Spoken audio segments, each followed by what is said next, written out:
ગાંધીનગરની કે જ્યાં ચિંતન શિબિરમાં નાયબ મુખ્યપ્રધાને કલેક્ટરને ટકોર. વિવિધ જિલ્લાના કલેક્ટરને હર્ષ સંઘવીએ ટકોર કરી. કલેક્ટરનું કામ માત્ર જમીન સુધારણા પૂરતી સીમિત નથી તેવું સંઘવીએ કહ્યું. ગ્રાઉન્ડ ઝીરો સુધી કેવી રીતે પહોંચવું તેનું પ્લાનિંગ કરવું જોઈએ. રાજ્યના નાગરિકો જોડે સીધો સંવાદ સાધવાની જરૂર છે. કલેક્ટરની જવાબદારી માત્ર રેવન્યુ કે પ્રોટોકોલની વ્યવસ્થા નહીં, જિલ્લામાં ટુરિઝમ ઇન્ડસ્ટ્રીની શું સંભાવના છે તે વિશે વિચારવું જોઈએ.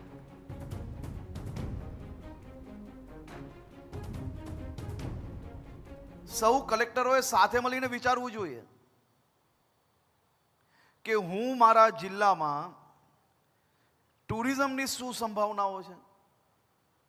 કોઈ ટ્રાઇબલ ડિસ્ટ્રિક્ટ છે, ત્યાં અનેક પ્રકારની એવી પરિસ્થિતિઓ છે કે ત્યાં સીધી ઇન્ડસ્ટ્રીઝ ના આવી શકતી હોય, તો ત્યાં ટુરિઝમ સેક્ટરનો ગ્રોથ કઈ રીતે થઈ શકે.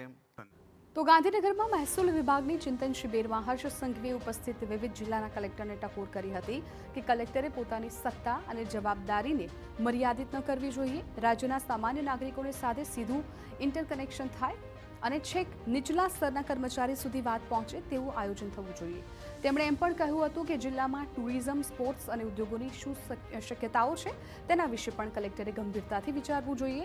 તેમણે ઉપસ્થિત કલેક્ટરને ટોકતા કહ્યું કે નાના ઉદ્યોગકારોને ગાંધીનગર સુધી ધક્કા શા માટે ખાવા પડે. ઉદ્યોગ વિભાગ સાથે કોર્ડિનેટ કરી કલેક્ટરે એ પ્રકારે આયોજન કરવું જોઈએ કે તેમનું કામ જિલ્લા સ્તરે જ પતી જાય.